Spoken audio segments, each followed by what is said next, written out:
Welcome everyone to our GI Grand Round today. I have the great honor of introducing Dr. Lowell Nicholson. Dr. Nicholson previously attended Duke University Medical School before completing his internal medicine residency at UCSF. After graduation, he worked briefly as a nocturnist in our beloved SFVA, and then completed a dermatology residency at the University of Utah. This year, Dr. Nicholson returned to UCSF for a complex medical dermatology fellowship, and we have the great delight of him joining the faculty next year. He's especially interested in inpatient and complex medical dermatology, as well as the cutaneous manifestations of systemic disease. And as we know, we can see this greatly impacting our GI patients, both inpatient and outpatient. So thank you, Dr. Nicholson, for the talk upcoming. We're all very excited to hear it. Okay, yeah, thanks so much, Molly, for the kind introduction. And if you wouldn't mind maybe monitoring the chat, I have it minimized here. So if questions come up, I'm happy to answer. You can always interrupt. But yeah, I'm very happy to be here talking about the dermatologic manifestations of GI disease. All right. So to start, I do not have any disclosures. And here's kind of an overview of what we're going to talk about today. So this is actually a really big topic. And there's probably like 2 or 3 talks if I was to kind of pick out all the disease entities that fall underneath this big umbrella.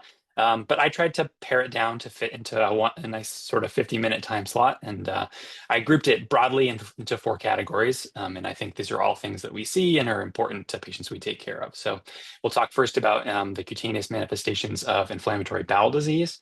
We'll talk about some important skin diseases that tend to present with GI bleeding. And then we'll talk about some GI cancer syndromes, many, I guess all of which are genetic in etiology. And then we'll end with some sort of fun paraneoplastic syndromes, which are kind of like Board's foddery, classic Kodachrome sort of thing. All right, so to start with the inflammatory bowel disease. So actually, cutaneous manifestations of IBD are fairly common, and the prevalence is roughly equal in between Crohn's disease and ulcerative colitis. So anywhere in the literature between, like 10 to 20-ish%. So a significant percentage of patients. In general, the cutaneous manifestations tend to develop after the GI presentation. So they've already been diagnosed with IBD by the time we see the skin findings. Although, occasionally it can be a presenting sign. We'll talk about some examples of that. Important to know that the cutaneous changes do not necessarily track with the severity or activity of the underlying bowel disease. And so we see examples of this all the time where patients or other providers, it's someone who has Crohn's and then they have a flare-up of something on their skin and the patient thinks, well, it can't possibly be my Crohn's because that's well controlled on medications. But that's, it's not that straightforward, unfortunately. We classify the cutaneous manifestations of IBD into 3 big categories.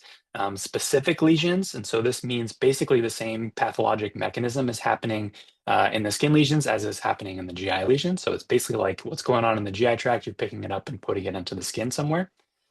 There's reactive lesions, and these are classic things like erythema nodosa, pyoderma gangrenosum, and this is a completely separate pathogenic mechanism. It just tends to be sort of correlated with these inflammatory bowel diseases. And then there's a number of associated conditions, which we'll briefly discuss. And this is probably like a shared sort of genetic risk factor. All right, so the most common lesion in IBD is fissures and fistulas. We see this all the time in Crohn's disease. I'm sure you guys have seen this in your patients. It sometimes occurs in ulcerative colitis, although it's a little bit less common. And this is going to present classically as these slit or knife-like ulcerations within the body folds. Here's a picture of that, and you can imagine this is exquisitely painful, and it's just really it's really classic. We see this all the time, and it's almost always these sort of slit or knife-like lesions, oftentimes in the inguinal folds, but also the perianal region. And they can go other places too, so inframammary folds, axillary folds, etc. Another specific lesion of IBD is oral Crohn's disease. And this is less common than the fissures and fistulas. It tends to happen in younger patients, and then we think there's a male predominance. And there's kind of a couple of different forms of this. One is sort of this painful diffuse swelling of primarily the lips, but also sometimes the gingiva, the buccal mucosa. And then another form of this is this cobblestoning, which can affect the mucosa, the gingiva, and also the tongue. Here's a nice example of this like really significant edema involving the lower lip there. And then this is a good example of some classic cobblestoning. And so we're seeing sort of the superior palate and these nice little cobblestones, and this is significant cobblestoning on the dorsal tongue. And again, if you were to biopsy these lesions, you'd see sort of the same sort of a picture. So those granulomas under the microscope. There also is what we call metastatic Crohn's disease, and this is basically lesions that are occurring very far from, the GI tract, and this is unusual. We rarely see this, and it's really polymorphic. So sometimes it's plaques, it can be nodules, it can be ulcers, or sometimes it's been reported as just like frank, redness and swelling that may be asymptomatic. Um, so it can be kind of all over the map. It affects mostly the extremities and the intertriginous areas, but can kind of go anywhere. And so it's certainly been described on the face and the genital areas. And I think the thing to be aware of is that this can sometimes be the presenting sign of a GI disease. So before they've been formally diagnosed with IBD, they may have these so-called metastatic Crohn's lesions. And the classic, at least within dermatology, and it says like on our dermatology boards, is a young pediatric patient with genital lesions. And it's usually, it's like vulvar swelling is the sort of the classic example of this. And this is really polymorphic and rare. I've never seen it. So I don't have any great photo examples of these ones. Okay, so the reactive lesions of IBD, and this is probably, I would say, where we spend most of our time sort of interfacing with GI is these classic conditions. Erythema nodosum is a big one. This occurs in, we think, up to like 6% of patients with IBD. It's a little more common in Crohn's, and this seems to have a female predominance. It typically is going to happen and occur sort of in conjunction with a flare. So their GI symptoms are acting up, and they develop these skin lesions. It's generally going to be these tender, deep erythematous nodules, classically on the pretibial lower legs, so the shins, but it can also go other places. So it can certainly involve the calves, the thighs, the arms, and the trunk, but most often it's going to be the anterior lower legs. Sometimes it's associated with some systemic symptoms like fever, malaise, arthritis, and arthralgias. And these lesions basically improve as you treat their IBD, and they just resolve with some faint bruising. So here are some good examples of that. Here you can see the anterior lower legs. You have these sort of faint red, probably indurated nodules that are not super well circumscribed, but this patient has a number of them. And sometimes those can coalesce and you just kind of have like, this almost looks like a cellulitis, right? But it's actually a paniculitis. It's much deeper. And so this would feel kind of firm and it would be tender to palpation.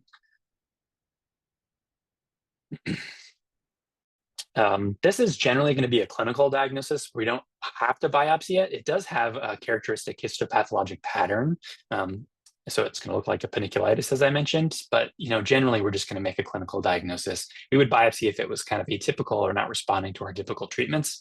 In terms of how we treat it, a lot of it is sort of symptomatic management, and that's going to be things like elevating the legs, reduced exercise for a couple of days, maybe some gentle compression, and then NSAIDs can be really helpful. And then, as I mentioned before, basically you want to treat the underlying IBD. And there's a case study of like 700 patients, and basically the EN improved 100% of the time as their IBD improved. So it should get better as the IBD gets better.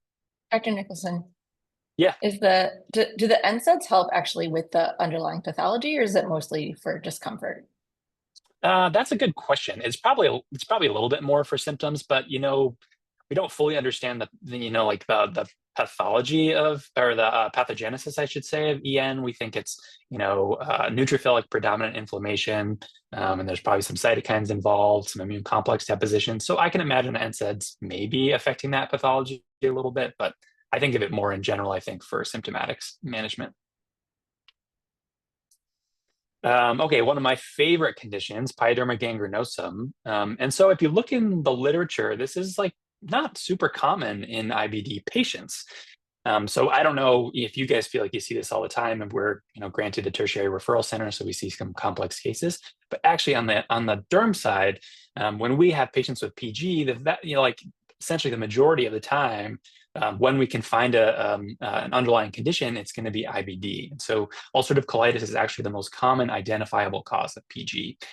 There's other things, of course, but a lot of these patients will ultimately be found to have IBD. In general, the GI disease precedes the PG, so they already kind of have that diagnosis, but not always. And then the course tends to sort of parallel the underlying GI disease. So if the GI disease is really out of control, they develop really bad PG. And similarly, if it's sort of quiescent, the PG can be milder. PG classically, if you could see it in the very beginning stages, begins as just a solitary papulopustule, which is kind of nonspecific, looks almost just like an inflammatory acne lesion. But then it will sort of rapidly expand, break down, and forms this big, scary-looking ulcer. And the ulcer is really characteristic because it has these, overhanging borders, which we'll talk about and look at a picture in a second. And then the erythema, the color is really distinctive. So it's described as this sort of violet gray, or sometimes the textbooks will say gunmetal color. Most often we're going to see this in the pretibial lower legs, but it can go anywhere. I've seen it in all number of different locations. And this is triggered, in many cases by trauma, and we call this pathergy. So the patients will have IBD and maybe they bump their shin on a coffee table, or they get bit by their dog or something like that, and then it just explodes into this big PG lesion. So here is an image from our derm textbook of like what this would theoretically look like when it first started. I've never seen it that early, but it's just a solitary little papulopustule. And then it rapidly, over the course of probably a week, develops this big, scary-looking ulcer. And we'll look a little bit closer here. So this is the border is really important to us. And so this is like that sort of grayish, purple, violaceous color. And then we describe the border as overhanging. And you can almost envision this as like a flap of epidermis. And if you were to take like a Q-tip or a probe, you could probe right underneath it. So it's like overhanging the ulcer. And it's, they're generally, this is one that's on the lower leg, they're kind of irregularly shaped, they have these sort of jagged edges, and then that really characteristic erythema and the overhanging edge. Peristomal PG, we see a lot. This can be really, really challenging to treat. This is an example of that. So here's our stoma, and then you have these, early PG lesions. And again, you can envision like the border is kind of overhanging, and you have that nice sort of purple violaceous erythema. But this can be really challenging to treat, but we see these patients in our clinic all the time. Historically, this was sort of thought to be a diagnosis of exclusion. And there's been some talk, at least in the derm world, about, are we underdiagnosing PG? And so we're trying to sort of change that dogma a little bit. But the important thing to know is the histopathology can be really nonspecific. We're almost always going to biopsy these patients if they haven't been diagnosed before. But basically, the pathologist will just say there's lots of neutrophilic inflammation. And what you really want to make sure is that they don't have an infection, including an atypical infection, which can certainly mimic PG. Treatment is going to depend largely upon the extent of their disease. So if it's, the small lesions that we saw around the stoma, for example, you could try a super potent topical steroid, something like clobetasol, or intralesional Kenalog would be a nice option. But when you have the bigger ulcers, oftentimes we're reaching for systemic therapies. And so that's going to be, if these patients are really sick, usually we bring them into the hospital and give them Solu-Medrol for a couple days, and then a course of prednisone. Cyclosporin can be used. We use a lot of TNF inhibitors, in particular infliximab. Adalimumab can also be used. Sometimes, this is neutrophilic inflammation, so we'll use adjunctive therapies like colchicine or dapsone. There's some evidence for ustekinumab. DMARDs have certainly been tried and is oftentimes used as a maintenance therapy. So mycophenolate, methotrexate, azathioprine in some cases. IVIG has been used. And then in the case of ulcerative colitis, it's been reported, at least in the literature, to be completely curative if you do a complete colectomy. So if you get rid of the IBD, you remove that sort of inflammatory stimulus, and the PG resolves. There's an important variant of PG called piostomatitis vegetans. This is basically PG that's occurring in the oral mucosa. It's actually a very specific marker of IBD. It's a little more common in Crohn's, ulcerative colitis than Crohn's. But in the case series, basically it's only associated with IBD, so not other things like hematologic malignancy, underlying connective tissue disease. And this is going to start these little pustules, which break down and form these, what are described as snail track-like ulcers, and we'll see some pictures in a second. Most commonly, it's going to involve the lips, but can go anywhere in the oral cavity, and we treat it the same we would to PG. So here are some examples, and you can see these kind of track-like, you can imagine as like little footsteps of these little ulcers with sort of this yellowish pseudomembrane. Here's a nice example from one of the New England Journal Images in Clinical Medicine. These snail track-like, ulcerative lesions. And then I think about this all the time now when I'm like, if you walk outside after a rainy day, you see these snails leave these little tracks. And that's, what it looks like in the mouth. The other reactive lesions of IBD that we see, oral aphthous ulcers are fairly common, seen in both ulcerative colitis and Crohn's disease. These are more sharply defined ulcers, and they also have that sort of pseudomembrane. We see a lot of cutaneous small vessel vasculitis in IBD, and that's going to present with palpable purpura. And then you can, it's been reported, I've never seen it, develop cutaneous polyarteritis nodosa, so more of a medium vessel vasculitis that's limited to the skin, and that's going to present with tender nodules on the lower extremities.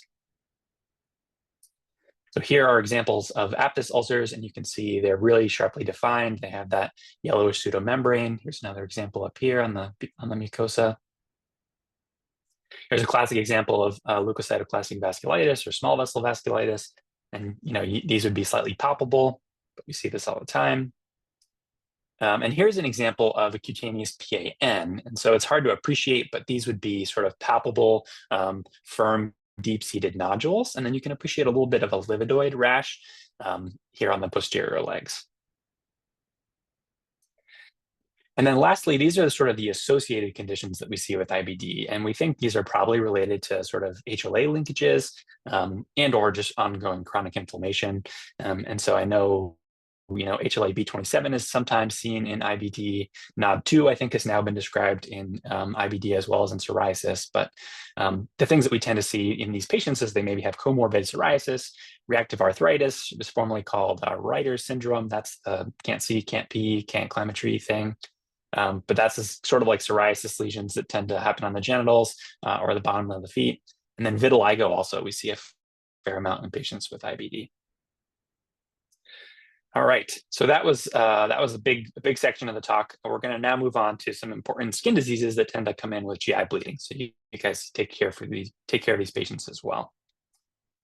The first one is hereditary hemorrhagic telangiectasia, or HHT. So it's formerly called Weber-Ossarendo disease. And this is the syndrome of systemic vascular malformations. And so these patients have telangiectasias, they have arteriovenous malformations, and they have aneurysms. It's a genetic disease, and so it has autosomal dominant inheritance. And there's two types, and those are dependent on which gene is mutated. And so type 1 is the endoglin gene, and type 2 is the activin receptor-like kinase gene. And these are both tissue growth, TGF receptor-related genes that act on the vascular endothelium. Okay, and so skin findings for HHT tend to develop on the earlier side, so third or fourth decade of life, and we think that 50% of patients will have them by age 30, and they present with these punctate telangiectasias, oftentimes on the mouth is a classic place. Sorry, my nose is itching. They can also be on the ears, the hands, the feet, and they tend to increase both in size and number as the patients get older. So here's a nice example of these punctate telangiectasias on the lower lip. And then similar examples, this is an older patient, and we see on the face, sort of the cheeks, and then also on the ears. From a GI standpoint, these patients oftentimes have recurrent epistaxis. So this is the most common presenting sign. Happens on the younger side. So patients are mean age of onset is about 12 years, and it's oftentimes the presenting sign of their HHT. And then as they get older, they develop GI bleeding in up to 30% of the patients. And so that tend to present about 20 years after the skin lesions. So they're usually around 50 years old. And the GI bleeding is characteristically painless, chronic, and progressive with a significant iron deficiency anemia. Liver involvement has also been described, although it's uncommon, and that typically is going to present with hepatic AV malformations. Other sort of organ systems can also be involved, and so you can get AVMs in other locations, lungs, central nervous system, and the eyes, and then genitourinary tract as well. The treatment, so of the skin lesions, is going to be, we see these patients because they're bothered by the telangiectasias, by the cosmetic appearance, and so we can do things like zap them with a hypercator. Pulse dye laser is really helpful. Sclerotherapy has been used. And then on the GI side, I think you guys probably are going to be embolizing these lesions, but it's also been described you can treat with estrogen progesterone therapy. Or you can also treat with aminocaproic acid. So the fibrinolytic components, they probably are oftentimes getting transfused. And then in severe cases, they may require surgical resection. All right, so the second bleeding disease is Dego's disease, which is really uncommon, but I think is important to know about. And we certainly think about it and get tested on it in the dermatology world. It is a rare systemic vasculopathy. The cause is sort of unclear. We think it, may involve interferon signaling, activation of the complement cascade and the membrane attack complex, and that ultimately leads to arterial thrombosis. There's two main variants. There's benign atrophic papulosis, which is less common, and that is skin-limited disease. And then there's the malignant atrophic papulosis, which is more common. And this is basically skin lesions plus systemic involvement.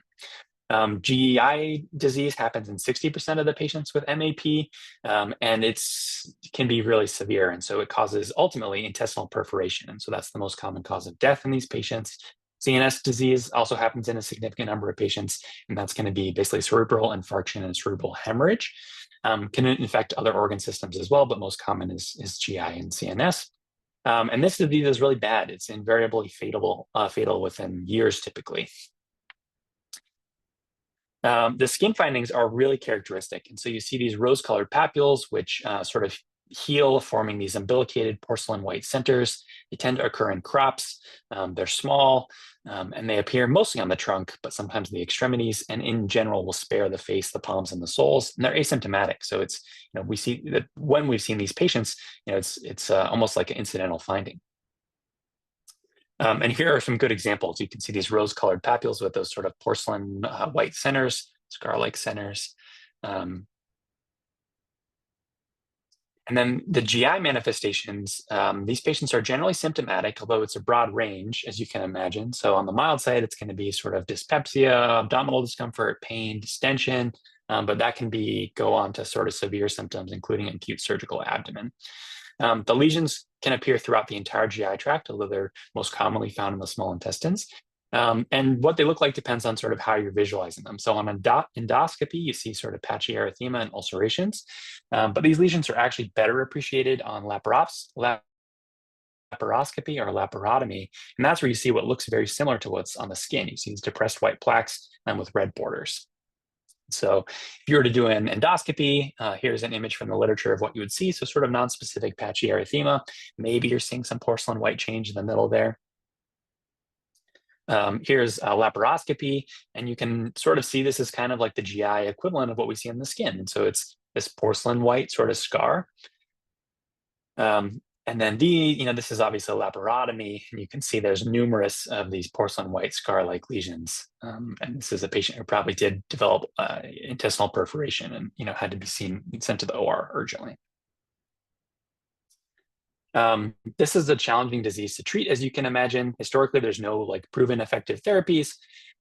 We have one patient in our clinic that has skin-limited disease, and we are treating him with anticoagulation and patoxyphylline. Just kind of empirically, it seems to make sense if you think about the pathogenesis of the disease. In patients with GI or CNS involvement, oftentimes they will be on immunosuppression. And then recently, there was an interesting case report of eculizumab, so targeting that complement cascade and seeing if that can be helpful. The last sort of bleeding syndrome is blue rubber bleb nevus syndrome. This is pretty rare, but I think reasonable to probably will see in our lifetime. It occurs sporadically, and there's no known underlying genetic mutation, and it basically causes cutaneous and gastrointestinal hemangiomas. The hemangiomas are most commonly located in the small bowel, but can theoretically occur anywhere, and they frequently bleed. So that's how you guys are going to see them, as they come in with GI bleeds. This is the characteristic skin lesion. And so this is like a firm, deep-seated blue papule, which is a hemangioma under the skin. In the literature, this has been termed the blue rubber nipple, I believe, but a fairly characteristic lesion. And then you can see similarly like a big hemangioma in the GI tract. So this is an endoscopic image here. Okay, so now we will move on to the GI cancer syndromes. I feel like these were always hard because they're kind of similar. They're named for the people that described them, and they have genetic mutations and things like that. But yeah, I'll cover kind of the four that I think are the most high yield. The first of which is Muir-Torre. This is a variant of hereditary non-polyposis colon cancer syndrome, or HNPCC. It's autosomal dominance. It's due to mutations in mostly mismatch repair genes, the most common of which is MSH2. And these patients are going to have multiple visceral malignancies, as well as sebaceous tumors and keratoacanthomas. So maybe we see these more in derm clinic than GI clinic. But these are examples of sebaceous adenomas. And so you can see these kind of waxy pink papules, some of which are sort of like umbilicated on the face. This is one on the scalp, and it's a little bit larger. It's more of sort of an exophytic nodule, again, with like that sort of waxy coloration. These are scarier. This is sebaceous carcinoma arising on the face. And these are more exophytic, kind of vascular papules with some necrosis. And then these are examples of the keratoacanthomas. And so these are variants of squamous cell carcinomas. They typically arise really quickly, and they form these sort of crateriform or volcano-like nodules, oftentimes on the face, but can be anywhere. And they have this like solid core of keratin. And these come up really quickly. Patients will, they're really painful, and they sometimes regress really quickly, which is interesting. In terms of the visceral malignancies, there's usually these patients will have multiple malignancies at the same time, and they tend to be low grade. From a GI standpoint, colorectal cancer is actually the most common of the visceral malignancies, but other cancers we see as well. So genitourinary cancers are the second most common, and then others can include the breast, pancreatic, hepatobiliary, gastric, lung, brain, and even hematologic malignancies. Gardner syndrome, this is the next one we'll talk about. This is a variant of familial adenomatous polyposis, also autosomal dominant. It's due to germline mutations in the APC gene. And these patients are going to present with adenomatous colon polyps, a variety of different benign extraintestinal lesions, which is why they're seeing dermatology. These characteristic ophthalmologic findings. So this is described as congenital hypertrophy of the retinal pigmented epithelium. And this is like a characteristic coloration of the retinal epithelium that ophthalmologists can detect and may be sort of a clue to early disease. And these patients with Gardner syndrome also are at increased risk of malignancy. In terms of the cutaneous findings, the things that we see, these patients tend to have lots of epidermal inclusion cysts. They can be on the face, the extremities, the trunk, and this may develop before the intestinal polyps. And so when we see a patient in the clinic that has, more cysts than you would expect, we have to be thinking about, could they have something like Gardner's? They also develop these desmoid tumors, which are these benign fibrous mesenchymal neoplasms. They can go on the trunk, mostly on the trunk, but also the shoulders, inguinal folds. They also develop lipomas, leiomyomas, and neurofibromas. Here is a good example of, multiple epidermal inclusion cysts on the neck and sort of the upper trunk shoulder area. And this is a very big lipoma in a patient with Gardner syndrome. The most common malignancy is going to be colorectal adenocarcinoma. And as you guys, I'm sure know, basically if 100% of these patients will develop colorectal cancer if they are not treated with colectomy. They also can develop duodenal cancers, thyroid cancers, pancreatic cancers, hepatoblastomas, and occasionally medulloblastomas. The next syndrome is Peutz-Jeghers, also autosomal dominant. This is due to a mutation in STK11. And these patients, this is another sort of polyp syndrome. They develop hamartomatous polyps mostly, as well as some characteristic mucocutaneous pigmentation. And they're also at risk of increased risk of visceral malignancies, including GI malignancies. What we see on the derm side, we see this mucocutaneous hyperpigmentation. 95% of patients will have this, typically develops early in childhood. And this is going to look like melanotic macules, so hyperpigmented macules, most classically on the lips, but likes to go in sort of other periorificial locations around the eyes, mouth, nose, anus, and then can be on the hands, feet, and digits as well. Here are some examples. So here on the lower lip, you see those melanotic macules, and then similar melanotic macules on the fingertips, and then the dorsal aspects of the digits as well. The last genetic cancer syndrome, this is going to be Cowden syndrome, also autosomal dominant. This is due to mutations in the PTEN tumor suppressor gene. Another polyp syndrome, so these patients develop multiple hamartomatous polyps, mostly in the colon, but the gastric polyps and duodenal polyps can also occur. They almost all, like virtually all of them, are going to get these fairly characteristic mucocutaneous lesions. They can also get a variety of different extracutaneous tumors, which can be either benign or malignant. The mucocutaneous lesions, the most classic of which is going to be tricholamomas, which is sort of this type of adnexal tumor that's benign.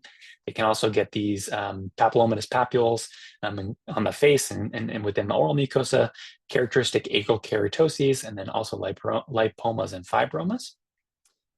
Here's a characteristic image of the tricholamomas, and so you can see these, shiny, firm, skin-colored to pink-red papules, and you can see these patients don't just have one; they have like multiple lesions. Here's a good example of the sort of oral papillomas, and you can see these sort of skin-colored papillomatous lesions on the dorsal tongue. And this is like a very close-up of the palm of the hand, and so this is an example of the acral or palmar keratoses.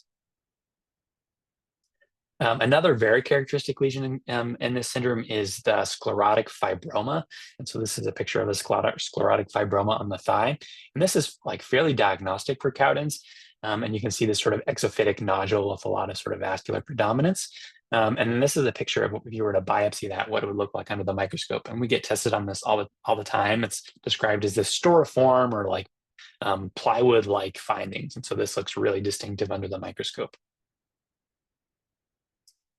The extracutaneous tumors, as I mentioned, can be benign or malignant. The most common of which is going to be breast cancer. And in fact, patients with Cowden have an increased a lifetime risk of breast cancer as high as 50%. So they're getting screened for that. The second most common malignancy is going to be thyroid, generally follicular or papillary carcinoma. And then, colon cancer is certainly a risk. And then cancers in the bones, CNS, and the GU tract as well. Okay. The last topic we have to cover is the paraneoplastic syndrome. So we're going to talk about kind of 4 of those here. I was just checking to see how I'm doing on time here. All right, I think I'm actually doing pretty good. All right, so malignant acanthosis nigricans. This is an acute onset, rapidly progressive presentation of these hyperpigmented and velvety plaques. And so there's regular acanthosis nigricans, which associated with diabetes develops more slowly. And there's the malignant form, which happens really quickly and is really diffuse. Most commonly, it's going to affect the intertriginous areas, but can also affect the trunk, the acral areas, the anogenital areas, or the mucous membranes. And the majority of the time, this is going to be associated with a GI cancer. So GI adenocarcinoma is seen in 60% of these patients. Other cancers we see are bladder, breast, pancreatic, liver, and lung. And this is kind of all over the map. So, some percentage of patients, this precedes the diagnosis of the malignancy, so you have to go looking for the cancer. It may be found sort of at the same time, which is most common. Or sometimes it happens later on, maybe even when their cancer is being treated. And so here are some clinical photos, examples of that. So this is sort of the folds of the posterior neck. And you can see these velvety, hyperpigmented, hyperkeratotic plaques. And here, really significant example on the feet. So, almost diffuse, velvety hyperpigmentation here and lots of hyperkeratosis, right? So it's lots of thick scale down there. Tripe palms or acanthosis palmaris. This is actually kind of like a variant or sort of a subcategory of malignant acanthosis nigricans. And then tripe palms has been associated with different malignancies. When you see the malignant acanthosis nigricans plus the tripe palms, that's most commonly seen with gastric cancer. But if they have tripe palms just by themselves, that's actually more common that they have a lung cancer. And here we have an example of that. So in 2 different sort of skin tones. And if you've ever had tripe, you can see this looks really similar. So we're seeing this like fine ridges, hyperkeratosis on the palms of the hands. And here it just appears more hyperpigmented. But those are good classic examples of that. The sign of Lesser Trellat, which we probably all learned about in medical school. And this is the acute onset of multiple seborrheic keratoses or benign keratoses. Classically, it's going to affect the trunk, but can also involve the extremities or the face. And, a third of the time, this has been associated with an internal GI malignancy, so GI adenocarcinoma. The other, common one that we tend to see is lymphoproliferative disorders. And the sign of lesser trelat is actually a little bit controversial. Some people think that, like, well, these patients tend to be older, and that's when old people get SKs. And so, is it really related to the cancer? It's hard to say. But there are some interesting studies that have found, like, maybe EGFR is involved, and so that's upregulated in the setting of the cancer, and that's what caused the eruption of the SKs. And so, if you've ever, you spent any time in derm clinic, we see lots of older patients and they all have SKs, usually not as extensive as this. And I think the thing that would be a tip off that, like, maybe this is malignancy related is, like, they had none, or a few, and then erupts into like hundreds. And so you can see these warty, stuck on hyperkeratotic papules, kind of ranging from skin color to light brown to really dark black. And then it's generally going to involve the trunk. Acrokeratosis paraneoplastica. This is also called Bézek syndrome. And this is a pretty rare acral psoriasiform dermatitis that's been associated with internal malignancy. And most of the malignancies that's been found to be associated with is GI stuff. So squamous cell of sort of the upper digestive tract, colon cancer, and then the hepatocellular carcinoma. This is going to look a lot like psoriasis, but it's sort of limited to the acral surfaces.